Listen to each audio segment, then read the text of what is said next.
दारू प्यायला पैसे न दिल्यामुळे पतीने पत्नीच्या डोक्यात लोखंडी रॉडने मारून तिचा खून केला। मोशी येथे रविवारी 10 तारखेला ही घटना घडली।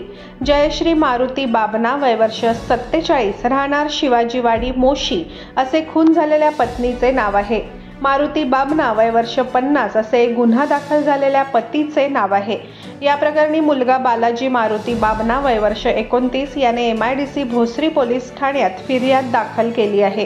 पोलीस उपायुक्त शिवाजी पवार यांनी दिलेल्या माहितीनुसार मारुती याला दारूचे व्यसन होते।